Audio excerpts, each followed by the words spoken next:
tulad sa mga bata, kailangan din tulad ninyo ay pabata na ang mga butuin. Kung pwede sa inyo, tuwing umaga, tandaan nyo kung tabing dagat kayo, kumuha ka ng hangin at papasok sa inyong katawan. Yan ang kalusugan ninyo.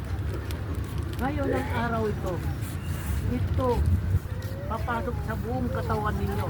Yan ang vitamin galing dito. Dahil ang katawan niyan galing sa kanya. Ang basbas yan galing sa kanya. Siya pa rin ang nagsisipi sa akin. Mahal na mahal tayo ng Diyos. Dahil ang mga sakit ninyo, dahil ang kinakain ninyo, marami na kinakain. Siya na lang ang pag-asa natin, wala ng iba sa pangalan niya. Jesus Christ ang siyang nagsiya natin ang tagaligtas. Kailangan tayo magkakisisig at sa Kanya tayo lagi magpapaalam. Sa Kanya tayo magtatanong. Sa Kanya tayo anong bagay ng bawat kilos natin. Siya ang punot-dulo ng kabutihan ng huwag natin kalimutan dahil ang mga anghel nagbabantay sa atin. Dahil ang mga anghel mag-report sa Kanya, kahit milyon-milyon tayo ang nandito sa paligid natin ang mga anghel. Nandito sila kahit hindi tayo nakikita ng Diyos. Ang mga anghel, dinilin ng mga anghel ang Diyos. Sabi niya, mga anghel, kayo ang mga bantay sa kanila. Kung sino man ang tumawag sa akin at dalawang anghel ang magbabantay sa Kanya. Kaliwang kanan. Kung oras may nangyari sa kanila at tumawag sa akin na, kayo mga anghel ang nagbantay sa kanila, kayo ang mananagot sa akin. Ang sabi ng Diyos. Huwag tayo matakot. Ang anghel at pinilin niya para magbantay sa atin.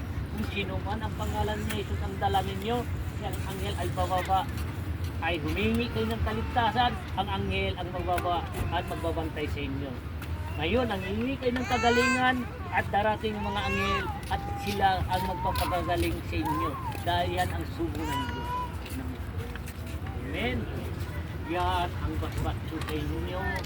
Lagi yung tandaan, imbitahin nyo ako kumain o sa pagkain. Ay, tawagin nyo lang ako. Ay, ako ay nagmamasyal sa inyo. Pakikinggan ko kayo sa pangalan niya. Paano tayo? Minsan nagkakasakit tayo. Magpapasalamat lang tayo, hindi tayo nag-imbita sa Diyos. Sino ba nag-imbita sa Diyos? Harapan ng pagkain. Sino ba? Nagpapasalamat. Di ba karaming natin? Lord, paspasan niyo yung pagkain nito. Maraming salamat po. Ang lahat ang binigay niyo sa amin. Amen. Ang lahat ng kalakalan, Amen. Bakit hindi natin imbitahin ng Diyos kumain? Lord, paspasan niyo po ito. Makisalo na po kayo kumain. Kung hindi dahil sa inyo, walang pagkain ito. Kung nagkakasakit tayo, nakakalimutan natin ang nagbigay ng pagkain sa atin. Nagbigay ng kalakasan sa atin. Puso Diyos ang kulang sa atin. Nakakalimutan natin. Lahat ang problema nasa Kanya. Pagdating sa pagkain, ikapuweras. Tama, hindi? Maramot tayo kasi. Akala mo yung blessing binigay sa iyo. Marami ng blessing binigay sa inyo. Ang problema o sa pagkain, nakalimutan natin siya. Imbitahin. O, sino ba nag-iimbita sa harap ng pagkain? Lord, kumain na po kayo. O, kailan na ka lang nagsimula? Ha? Alam mo, ang lahat ng pagkain bibigay natin sa kanya. Ang lahat ng vitamin niya, lahat siya ay kapangyarihan dahil sa kulang Diyos. Ang pinakira ng Diyos ay natin, dahil katawan natin sa kanya yan.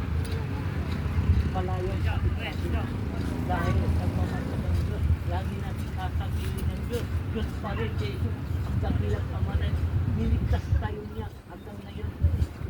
Dapat yung kasabi-sabi na ibitay natin siya dahil para hindi natin siya kalimutan. Tandaan ninyo, kung sino man ang tumatawag sa kanya, malayo ang panganib sa kanya.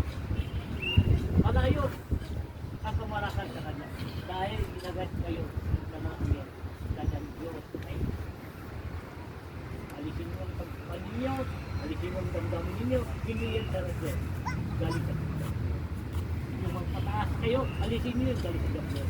Ang sabi sa Biblia, kung sino man ang gumawa na hindi magandang gawain ang kabayaran ay Kamatayan. tulatan yan ha.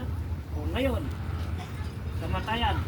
Kung gawin natin ang mabuti, humiling tayo sa Kanya dahil siya ang magagay tayo. Tandaan ninyo, oras tayo tumawag lagi sa Kanya, ang dating laging umarating sa inyo. Si Lord ang gagawa ng paraan. Ang mga angel gumagawa dahil marami nang binili ng mga angel, sila ang magagay sa atin.